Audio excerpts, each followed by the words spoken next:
출근길 뉴스를 종합해드립니다. 깊이 있는 뉴스 YTN FM 출발 새아침.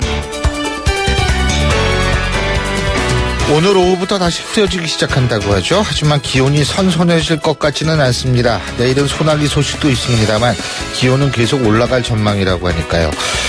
그러니까 이제는 본격적인 여름이라는 말인데 이번 여름을 보다 건강하게 지내기 위해서 여러분들은 어떤 준비를 하고 계신지 모르겠습니다. 지금 준비를 해야 본격적인 여름을 건강하게 보낼 수 있듯이 인생도 마찬가지입니다. 지금 잘 준비를 해야 앞으로의 10년 후부터가 괜찮을 수 있다는 건데요. 오늘이 바로 그런 준비의 첫날이 되시길 바라면서 신율의 출발 새 아침 3부 순서 먼저 광고부터 듣겠습니다.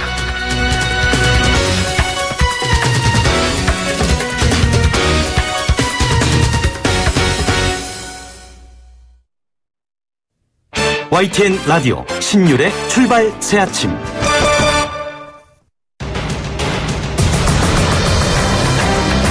매주 월요일 아침 정치권의 복잡한 이슈를 말끔히 정리해드립니다. 출발당 최고위원회의. 예, 출발당 최고위원회의. 오늘도 월요일에 중요한 커플 데일리하는 이종근 논설시장 나와 계십니다. 어서 오십시오. 네, 안녕하세요. 월요일에 맑은 종소리 이종근입니다. 두문정치전략연구소 서양호 소장이십니다. 네, 새 아침이 밝았느냐, 새 인물이 우지진다. 제너머 살의 긴 밭을 언제 가려 하나니 서양호입니다. 이제 청문회 그만 좀 하고 일 좀 합시다 좀. 아, 참. 청문회 그만해요? 그럼 장관 이제 뽑지 말아요? 청문회 논란을 빨리 이제 하고 이제 일하는 모습. 자, 내가 주목해본 정치인의 말 한마디. 어떤 거 뽑으셨습니까? 이종구 실장님. 우상호 원내대표, 이제 전 원내대표시죠? 참, 방송에 나오셔서 이 말씀을 하셨습니다. 오래간만에. 우리 야당 시절 외교 안보 파트만은 이렇게까지 안 했다. 우리가 야당 시절에는 외교 안보 파트만은 이렇게 그 청문회를 심하게 안 했다. 이렇게 지금 표현을 하셨어요. 그런데 어쩌나 보니까 박근혜 정부 초기에 맨 처음 조각에서 외교 안보 파트 국방도 들어가잖아요. 김병관 장관, 국방장관 후보자, 그 당시에 야당 시절에 채택 안 해주셨잖아요. 그래갖고 무산됐잖아요. 물론 그분도 이제 위장전입 있고 다용계약서 있고 뭐 증여세 미납 있고 뭐 흠결 많아요. 많은 건 많은 건데 어쨌든 외교 안보만은 이렇게 안 했다. 이렇게 단언하시면 안 되죠. 네. 자, 서영 소장님은. 네, 민간의 연안여객선 선장으로는 맞을지 모르나 전시 대비 항공모함 함장은 아니다. 대통령 빨리 자진 사퇴시키라. 이 무슨 얘기냐면 김동철 국민의당 원내대표가 강경화 외교부 장관 후보자에 대해서 한 말입니다. 그런데도 그런 거 뭐 일리가 있는 일부 주장이긴 하나 김대중 정부 시절을 비롯해서 보수 진보 정부 출신 10명의 외교부 장관들이 강경화 후보자의 임명을 촉구하고 나섰습니다. 당내에서는 또 박지원 정동영 의원이 찬성을 하고 있고요. 그래서 과연 강경화 후보자를 낙마시키는 것이 국민의당의 존재감을 부각시키는 것인지 아니면 외려 강경화 잡으려다가 초가삼간 태우는 건 아닌지 국민의당이 요새 머리가 아픈 것 같습니다. 그렇군요.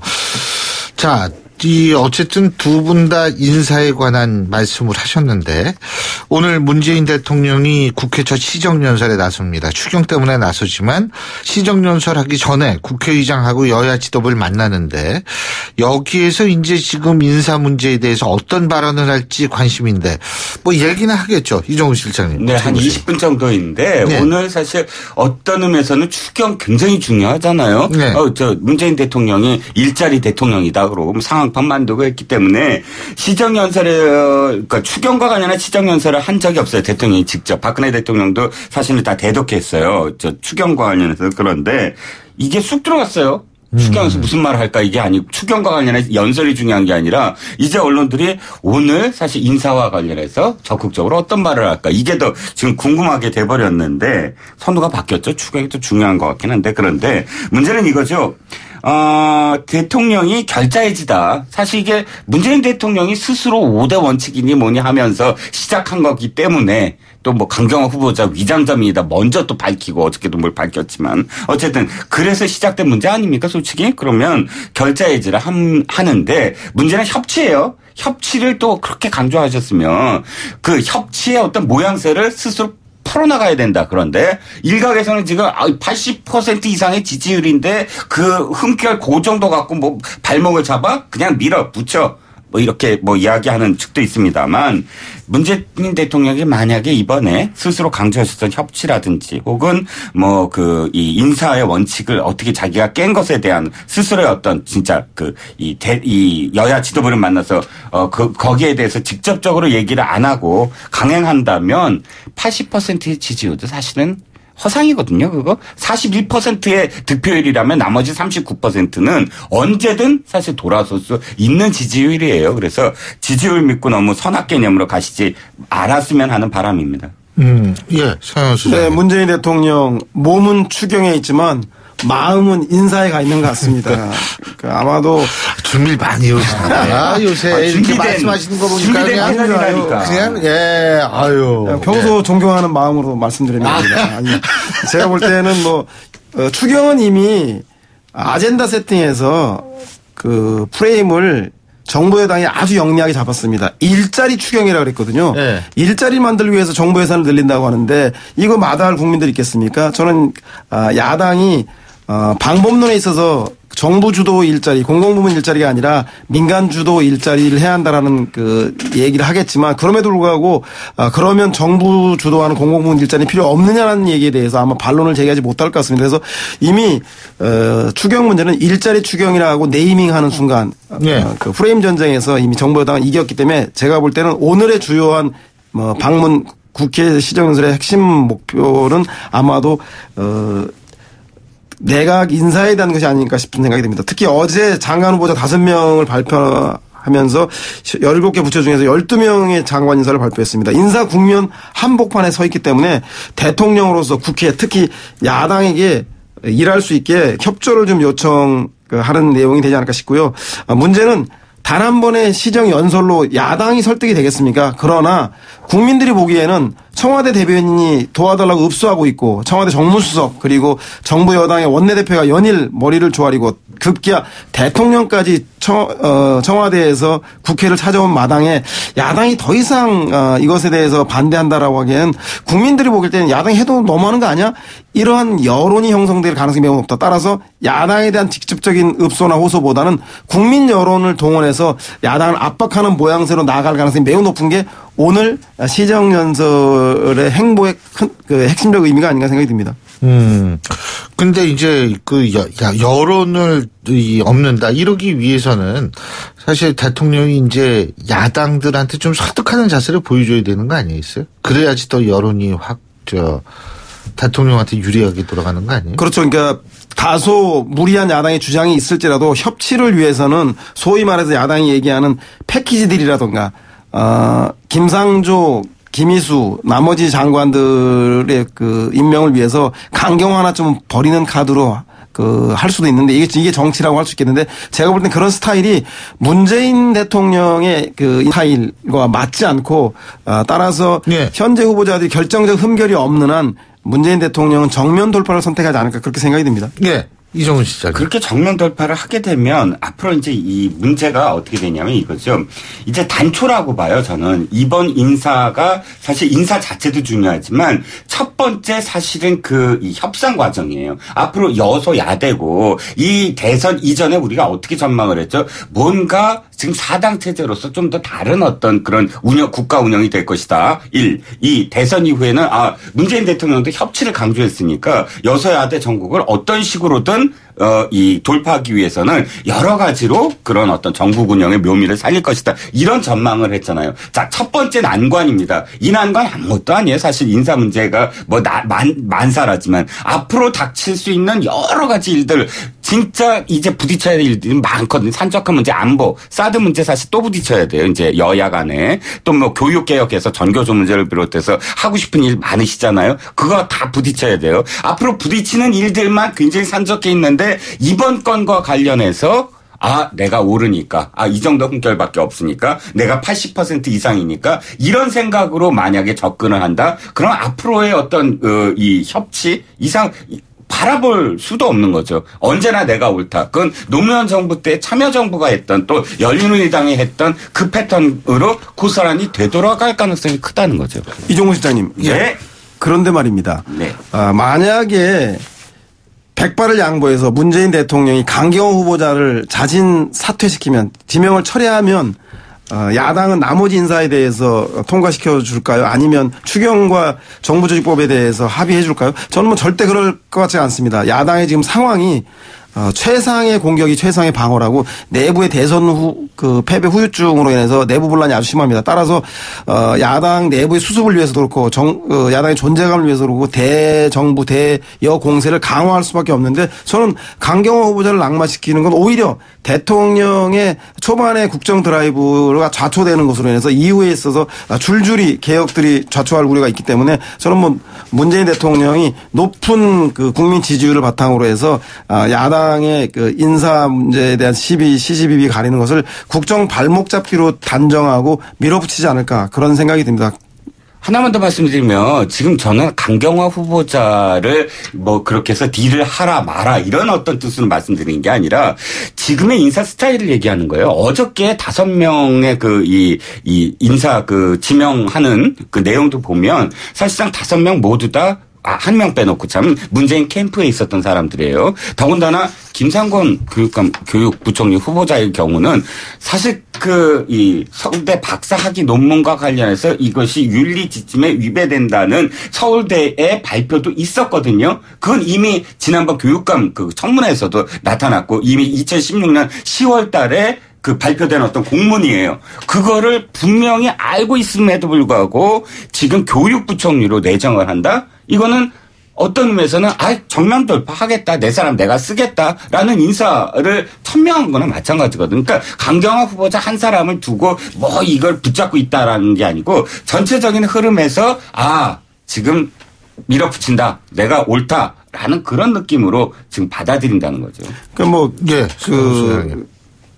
우리 김상곤 후보자에 대해서 말을 하면 서울대 논문심사위원회에서 심각한 표절이 아니다라고 이미 판결을 내린 바 있기 때문에 이 문제에 대해서는 청문회를 통해서 더 검증돼서 돼야 될 부분이라는 생각이 들고요. 다만 문재인 대통령이 대선 과정을 통해서 촛불 민심을 받아들여서 검찰 개혁 그다음에 이런 적폐청산이라든가 이런 전반적인 문제에 대해서 국민들에게 사회적 합의를 하고 대통령이 당선되지 않았겠습니까? 그렇다고 한다면 제가 볼 때는 그 개혁을 실행하기 위한 적재적소의 장관들 임명하는 거에 대해서도 야당에서는 반대만 할 것이 아니라 대선에서 승복한다는 차원에서 폭넓게 개혁을 드라이브를 가질 수 있는 시간들을 주고 그것이 제대로 되지 않았을 경우에 6개월이든 100일이든 간에 기간 이후에 비판들을 해나간다는 것이 오히려 국민들을 설득하기 훨씬 더 타당하지 않을까 생각이 드는데. 지금 더불어민주당이 5년 전에 그렇게 하셨습니까? 아니, 시간 줬습니까? 과거에 잘못했다고 해서 똑같이 잘못한다는 건 말이 안 되지 않습니까, 이종호 실장님? 자. 두 분 다 말씀 다 하셨어요. 오래간만에. 예. 지금 말이에요. 어쨌든 청문회 제도를 좀 바꾸자. 이게 청문회 시즌만 되면 나오는 거거든요. 근데 김진표 국정기획자문위원장이 이런 얘기를 했습니다. 망신주기 청문회를 피하기 위해서 도덕성 검증을 비공개로 하자. 정책 검증은 별도의 공개 청문회로 하자. 청문회 분리를 제안했는데 이 부분은 어떻게 보십니까? 이종구 실장님. 대통령도 아까 청와대 측도 사실은 이게 이번에 처음 나온 얘기는 아니에요. 그렇죠? 예, 지난번에 비슷한 이야기를 했고 또 위장전입과 아까 주민등록법 위반과 관련해서는 2000 몇 년도 이전 이런 식으로 이야기를 하고 또 국정기획자문위원회에서도 얘기를 했는데 저는 이건 무조건 국회에서 해야 돼요. 청문회를 청와대가 합니까? 아니면 무슨 정부 여당이 합니까? 그게 아니고 국회에서 여야가 하는 것이 인사청문회거든요. 그렇다면 앞으로 어떻게 하자라는 논의를 거친 다음에 결정을 하는 건 여야예요. 그러면 이쪽 청와대에서는 지금 어떻게 얘기해야 되냐면 5대 원칙 우리가 얘기했지만 그러나 구체적인 건 여야가 빨리 협의하자. 그래서 더 이상 고리를 끊자. 5년 전에는 어땠다, 10년 전에는 어땠다 이런 말 하지 말고 우리가 사실은 처음부터 원칙 잘못 얘기했다. 너무 두루뭉술했다. 자, 이 문제는 여야가 빨리 우리 같이 하자. 결정해라. 이렇게 해야지 왜 국정기획자문위원회에서 이거를 뭐 어떻게 하고 처음부터 단추를 잘못 깨측해서 얘기를 했고 청문회를 국정기획자문회에서 안 하는 게 아니니까 난 논의 자체가 잘못됐다고 봅니다. 예. 네, 문재인 대통령을 위해서 김진표 국정기획자문위원장을 제가 사석으로 버리는 카드로 쓰겠습니다. 맞습니다. 제가 이종훈 실장에게 적극적으로 동의하고요. 그럼 고장난 시계도 하루에 2번은 맞거든요. 그러니까 청문회 제도를 개선하는 얘기 반드시 필요한 얘기인데 그 제도 개선은 지금 청문 대상자들을 위해서는 좀 시기적으로 좀 늦은 감이 있죠. 이 청문회가 시작되기 전에 미리 여야 간의 합의를 통해서 이루어졌다면 좋았을 텐데 따라서 김진표 국정기획자문위원장의 주장 제안이 100번 타당한 말씀이나 지금 청문위원들에게 해당되지는 않고 아마 이번 인사국면이 끝난 다음에 합의를 통해서 다음 인사부터는 그렇게 진행되는 건 타당하지 않겠다 생각합니다. 제가 좀 궁금한 게 하나 있어요. 지금 우리가 이제 이 장관 후보자들에 대한 검증을 할 때 이게 언론에서도 문제 제기를 하는 경우가 많아요. 이번도 그렇고 예전에도 그랬고 그러면 언론에서 문제 제기를 합니다. 도덕적 측면에서. 그런데 이걸 비공개로 해버리면 사실 국민들의 입장에서 볼 때는 문제 제기까지 까지만 보고 그 이유를 모르는 꼴이 되는 거 아닌가 이런 걱정을 하시는 분들도 있는데 어떻게 보십니까 이종훈 실장님? 그러니까 사실 저는 그 두 가지를 분리한다는 거 내용으로 들어가면 내용 자체를 사실 문제 삼지 않았는데 들여다보면 사실 그 검증 자체가 정책 검증을 해야 된다. 여야 청문회에서는. 그런데 도덕성 검증은 좀 다른 차원이에요. 비공개를 할 필요는 없죠. 저는 도덕성 검증은 내부에서 해야 된다고 봐요. 그 내부에서 얼마큼 철저하게 하느냐가 중요한 것이지 그것이 만약에 제대로 안 됐다 그러면 언론에서 얘기를 하고 거기에 대해서 사실은 스스로 밝혀야 되고 그러니까 국회에서는 정책 검증을 하는 건 전 맞다고 보는데 도덕성 검증은 다른 차원에서 해야 된다. 다른 부분에서 스스로 검증을 제대로 할 수 있는 그런 제도적 장치가 필요하다. 라고 생각합니다. 저는 그 도덕적 검증을 비공개하다는 취지에 동의해요. 왜냐하면 지금 도덕성 검증이 자체가 정치 공방으로 치닫고 있는 경우가 많기 때문에 그래서 비공개한다면 그것도 과열되는 걸 좀 막고 실질적인 도덕적 검증이 될 수 있는 내용에 충실할 수 있겠다는 생각이 들고요. 다만 언론이 사전에 그 도덕성에 대해서 검증하는 문제를 차단할 필요는 없다. 그 문제에 대해서는 후보자들도 언론을 대상으로 적극적으로 해명할 부분 해명해야 한다고 국민들이 알 권리를 위해서 막아서는 안 된다는 생각이 들고 그것을 청문회 자체의 메인 주객이 전도된 상황에서 도덕성 검증하다가 정치 공방하다가 실제 그 사람이 그 자리에 정책 능력이 있는지 여부조차는 후순위로 밀리는 그런 문제는 좀 막기 위해서 지금 국정기획자문회가 제안하고 있는 도덕성과 자질 문제는 서구 유럽이나 미국처럼 비공개로 하고 정책 능력을 중심으로 한 청문회를 공개하는 이런 방식을 이원화하는 건 좀 좋을 것 같다는 생각이 듭니다. 자, 근데 어쨌든 이제 새로운 인사 김상곤 교육부총리에 대해서는 좀 전에 이제 두 분이 말씀을 해주셨으니까 법무부 장관은 안경환 교수가 임명이 되지 않았습니까? 이 부분 어떻게 보십니까, 이종훈 실장님? 스와트 분석이라고 하죠. 보통 이제 강점, 약점, 위기, 기회 하는데 다른 거 다 빼고 강점과 단점으로 본다면 똑같은 거예요. 똑같은 게 강점이고 똑같은 게 단점인데 비법조인 출신.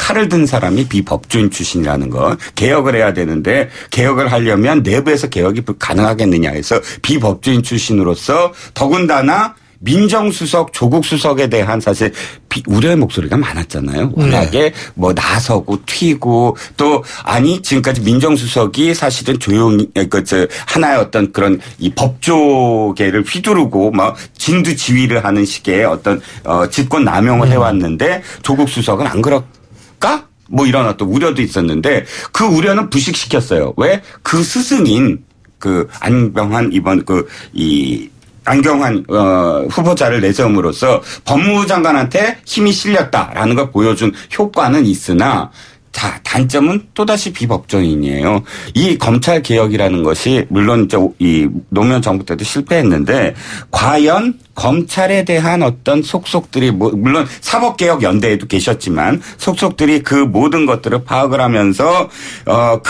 이 본분을 흔들리지 않은 어떤 범위 내에서 환부를 도려내는 그런 개혁을 사실 이 두 비법조인 콤비가 스승과 사제 간의 콤비가 제대로 해낼 수 있을까 하는 우려도 동시에 존재한다는 거죠.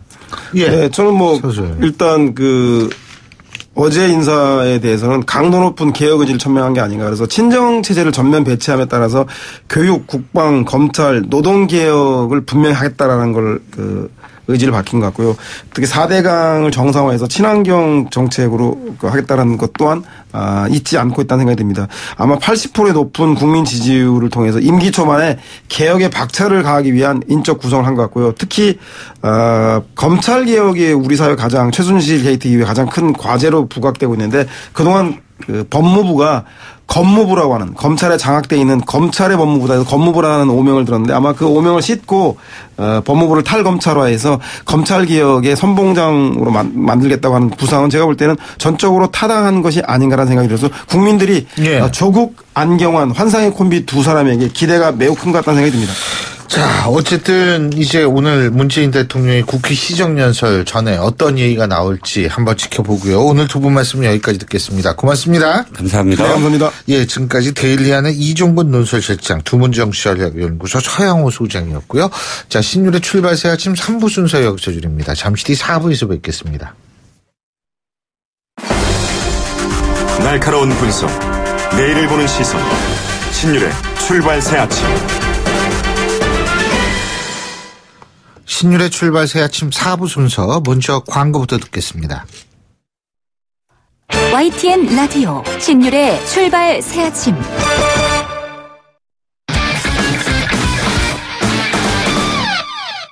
자, 이번엔 스포츠 소식 알아보겠습니다. 최동훈 스포츠 평론가 전화 연결되어 있습니다. 안녕하십니까? 예, 안녕하세요. 예, 류현진 선수가 오늘 새벽에 신시내티전에 선발 등판을 했는데 홈런을 3방 맞았어요. 예, 그렇습니다. 신시내티 강타선에 홈런 3개 얻어맞고 무너졌습니다. 신시내티가 이 내셔널리그에서 팀 홈런하고 장타율 2위를 기록하고 있는 강타선을 자랑하는 팀이거든요. 2회에 홈런 2개 포함해서 연속 4안타 얻어맞고 휘청거렸고요. 이 3회에도 이 솔로 홈런 허용하면서 4이닝 동안 홈런 3개 포함해 피안타 6개로 4실점했습니다. 오늘 경기에서 직구 스피드가 눈에 띄게 줄어들 정도로 구속이 나오지가 않았고요. 류현진 선수가 지금 이 치열한 선발 경쟁을 벌이고 있는 중인데 이 선발진 복귀가 오늘 경기 결과로 좀 불투명해졌습니다. 경기에선 다저스가 9대7로 승리했습니다. 야, 그렇군요. 근데 류현진 선수는 그렇지만 추신수 선수 말이에요. 텍사스에서 뛰고 있는 이틀 연속 홈런 쳤죠? 예, 맞습니다. 이 텍사스의 추신수 선수는 워싱턴 내셔널스전에서 이틀 연속 홈런을 터뜨렸습니다. 어제 시즌 8호 홈런에 이어서 오늘도 0대1로 뒤진 8회에 이 솔로 홈런으로 시즌 9호 홈런을 기록했습니다. 오늘 3타수 2안타 1타점으로 시즌 타율 2할 5푼 5리고요. 이 텍사스가 5대1로 이겼습니다. 그리고 이 세인트루이스의 오승환 선수 필라델피아전에서 6대3으로 앞선 9회에 등판했는데 1이닝 동안 안타 3개 허용하면서 2실점했습니다. 굉장히 아슬아슬했거든요. 2실점하긴 했지만 6대5로 한 점차 승리를 지켜내면서 시즌 15세이브를 기록했습니다. 그렇군요. 자, 골프 얘기도 좀 해보죠. 전지 선수가 조금 아쉬워요. 메뉴라이프 클래식에서 연장전까지 갔는데 준우승을 차지했어요. 올해만 준우승이 4번째죠. 예, 그렇습니다. 이거 오늘 새벽에 열린거든요. 예, 전인지 선수가 LPG 투어 메뉴라이프 클래식 마지막 4라운드에서 합계 17언더파로 태국의 주타누칸, 미국의 렉시 톰슨 선수와 함께 동타를 기록해서 연장전에 들어갔습니다. 근데 이 연장 첫 홀에서 이 주타누칸 선수가 7m짜리 버디를 잡아내면서 우승을 차지했고요. 이 전인지 선수는 렉시 톰슨과 함께 공동 2위를 기록했습니다. 이 전인지 선수가 올해 좀 우승운이 없네요. 이 파운더스컵, 롯데 챔피언십, 킹스밀 챔피언십에 이어서 올해에 우승 없이 4번째 준우승을 차지한 거고요. 이 주타누칸 선수는 오늘 우승하면서 리디아고를 제치고 세계 랭킹 1위로 올라섰습니다. 그렇군요. 자, 국내 프로야구에서는 NC가 선두 기아를 반경기차로 쫓아가고 있는데 그동안 기아가 단독 선두였었죠. 그죠? 예. 예. 그러면 NC가 기아를 잡고 1위에 오를 수 있을까요? 이제 바로 그 점이 이제 이번 주 프로야구의 최고 관심사로 떠오르고 있거든요. 네. NC가 어제 KT를 5대0으로 이기고 5연승을 달렸습니다. 이 최근 10경기에서 9승 1패입니다. 굉장히 잘하고 있죠. 이 무서운 상승세를 타면서 선두 기아를 바짝 뒤쫓고 있는데 2위 NC가 1위 기아와의 승차를 반 경기로 줄였습니다. 이번 주에 과연 NC가 기아를 잡고서 선두로 올라서느냐, 이제 이것이 이제 관심사로 떠올랐고요. 그런데 공교롭게 NC가 이 중요한 시기인데 부상이라는 악재를 만났습니다. 자, 우선 이 에이스 제프맨십 선수가 팔꿈치 부상 중이고요. 이 중심 타자인 나성범하고 스크록스 선수도 부상으로 전력에서 제외가 됐기 때문에 반 경기에 불과한데 이 마지막 반 경기를 뒤집는 것이 좀 쉽지는 않아 보이고요. 1위 기아는 어제 넥센을 6대2로 이겼습니다. 예. 올해 프로야구에서는 한동민이라는 새로운 홈런 타자가 산생을 했는데 지난 주말에 2경기 연속으로 홈런 쳐가지고 지금 홈런 1위죠. 예, 맞습니다. 이 SK 한동민 선수 주말 LG전에서 2경기 연속 홈런을 터뜨렸습니다. 어제 시즌 20 홈런을 기록했고요. 이 팀 동료인 최정 선수를 제치고 홈런 1위입니다.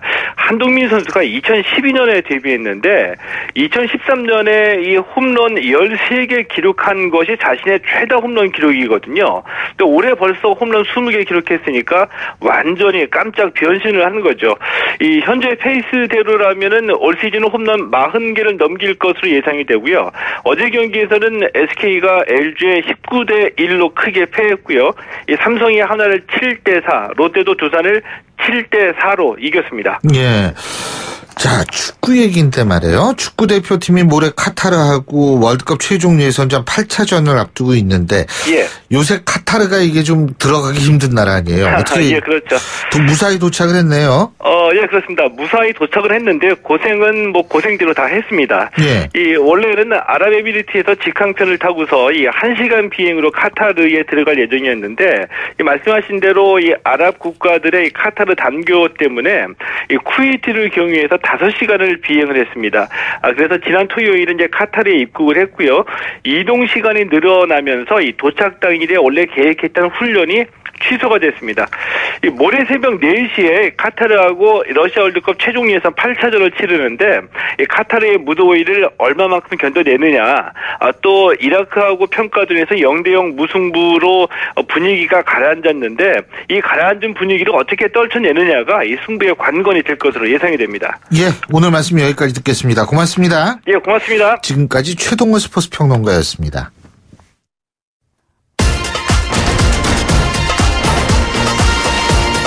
여러분이 지금 듣고 계신 주파수는 FM 94.5MHz입니다. YTN 뉴스 FM.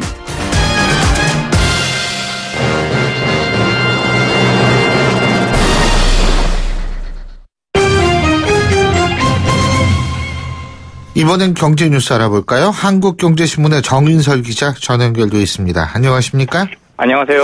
예, 오늘 여러 일들이 많은데 우선 문재인 대통령이 국회에서 일자리 추경과 관련해서 시정연설을 하죠. 네, 오후 2시로 일단 예정이 돼 있고 한 30분 정도 한다라고 하는데 월요일 아침 도로 상황만큼이나 지금 현재 전국이 꽉 막혀 있는데 누구 책임일까요?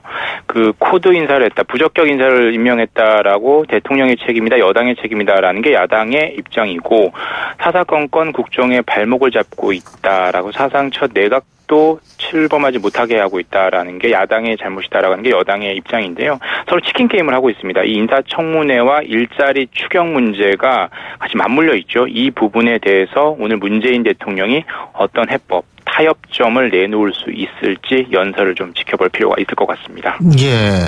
자, 그리고요. 오늘부터 정부가 부동산 투기 합동 단속에 나선다 그러네요. 가계부채 증가 속도가 빠르다라고 하죠.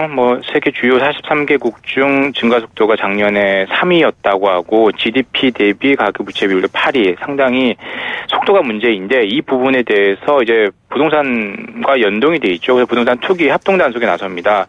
그동안 부동산 가격이 많이 올랐던 강남 4구나 수도권, 부산 등이 현장 단속 대상이 될 것으로 보이고요. 그래서 이 현장 단속을 앞두고 어제는 뭐 원래 부동산이 일요일은 쉬는 날이죠. 이 단속 앞당겨서 미리 거래를 하기 위해서 문을 연 곳도 있다라고 하고요. 이런 합동 단속에 의해서 어떤 투기 근절 대책이 나올지, 그리고 만약에 이 부동산 가격을 잡을 수 있을지 한번 관심 있게 지켜봐야 될 것 같습니다. 예, 근데 이제 이상과열 조짐이 좀 보이긴 보이지 않습니까? 그렇죠? 맞습니다. 저희 뉴스에서 부동산 가격, 부동산 시장 오른다는 얘기를 하고 있으면 정말 많이 과열된 상황인 거죠. 그렇죠. 뭐 갭 투자라고 그래가지고 왜 요새 전세 가격과 매매 가격 간의 그 차이를 위해서 투자라고 하죠. 예. 요새는 그것도 많이 한다고 그러는데 그거 되게 위험하다고 그러던데 말이에요. 예. 그 부동산 가격이 상승할 때는 별 문제가 안 되는데 이게 거품이 빠질 때 그때 문제가 되겠죠. 그렇죠. 자, 그리고 오늘부터 생닭을 비롯한 살아있는 가금류 판매도 전면 금지가 되죠? 맞습니다. 월요일에 뭐 일이 많죠. 일단 AI가 증가 속도가, 확산 속도가 예사롭지 않죠. 확진 농가 판정을 받은 농가 수가 열흘 사이 21개로 늘었고요. 그래서 오늘부터 2주간 25일까지 살아있는 닭이나 살아있는 오리 같은 가금류 유통 및 판매가 전면 금지되고요. AI 발생 지역에 대해서만 그 반출 금지 조치가 있었는데 이제 전국적으로 18일까지 확대가 됩니다. 빨리 AI를 잡아야겠죠. 그렇죠. 아유, 그리고 어제 대규모 정전이 일어나지 않았습니까? 그렇습니다. 그렇죠. 상당히 서울 서부 광명시인가요? 그죠? 맞습니다. 광명시, 시흥시, 경기도 일부가 그렇죠. 서울 7개 곳으로 서남부 지역으로 알려져 있습니다. 근데 이 정전 원인을 두고 온라인상에서 시끌시끌한 모양이에요. 공교롭게 지난 9일에 고리원전 1호기 영구 폐쇄하기로 결정했고요.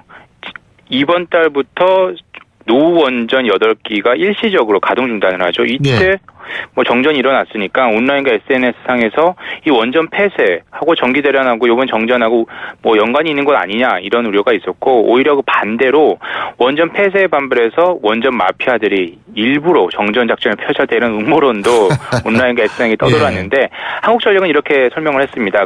광명시에 있는 영서 변전소의 기기가 고장이 나서 인근 6개 변전소까지 영향을 미쳐서 어제 26분간 정전이었다고는 하지만 복구하는데 2-3시간 걸렸으니까 어제 결혼식도 신부 입장하다가 갑자기 불이 꺼질 수도 있었고, 가게 같은 경우 카드 결제를 해야 되는데 전기가 안 들어오니까 카드 결제가 안 되게 됐고, 쇼핑센터, 영화관 큰 불편을 겪었고, 특히 엘리베이터에 gat친 사고가 많이 있었죠. 다행히 인명피해는 없었다라는 게 천만 다행이었던 거죠. 예, 참.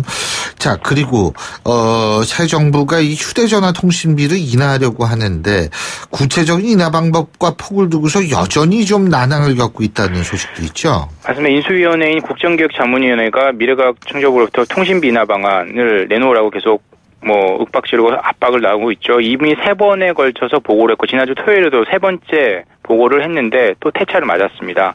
문재인 대통령의 핵심 공약이 휴대전화 기본료 폐지인데, 제 문제는 이걸 다 없애버리면 이동통신사는 뭘로 먹고 사냐 이렇게 지금 항변을 하고 있습니다. 지금은 연간 3조 원 이상의 영업이익을 내고 있지만 기본료를 다 없애버리면 영업 손실을 볼 수 있다라면서 맞서고 있죠. 그래서 현실적으로 대두되고 있는 방안이 기본료가 있는 2G, 3G에 대해서는 기본료를 폐지하든 좀 인하해주고, 기본료라는 것 자체가 거의 없는 LTE 요금제에는 정액 요금제에 합산되어 있기 때문에 일부 할인폭을 더 높여준다든가 이런 게 지금 대두되고 있는데요. 이동통신업체들이 강하게 반발하고 있어서, 아니 이거 정부가 과도하게 밀어붙이고 하라고만 하고 가격 통제하면 따라야 되느냐, 그래서 얼마나 누구에게까지 낮춰주냐가 관건인데 여전히 평행선이고요. 가능한 한 많은 사람들에게 할인 혜택을 주는 방향으로 가는 게 지금 현재 국정기획자문위원회의 어떤 방침입니다. 예. 자, 월급쟁이들이 연말정산 때 꼭 챙기던 게 신용카드 소득공제지 않습니까? 맞습니다. 그렇죠. 근데 10명 중에 6명 이상이 카드 소득공제 혜택을 못 받고 있다고 그러네요. 예?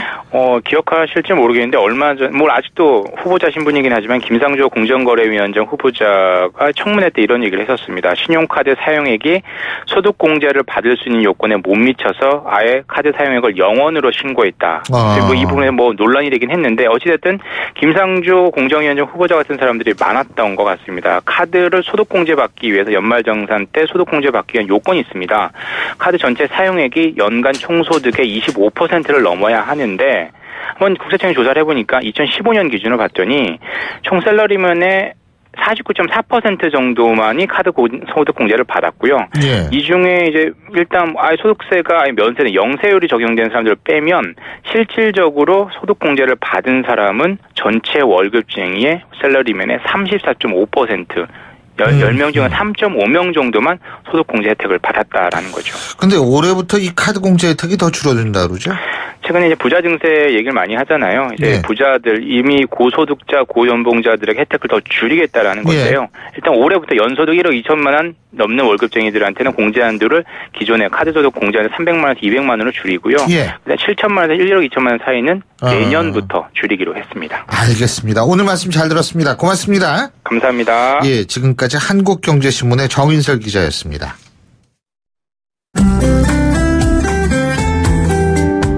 신율의 출발 새 아침 월요일 순서는 여기서 모두 줄이겠습니다. 자, 한 주간이 다시 시작되죠. 여러분 오늘 하루 힘차게 출발하시기 바라겠고요. 전 내일 아침 7시 15분에 다시 오겠습니다. 신율이었습니다. 고맙습니다.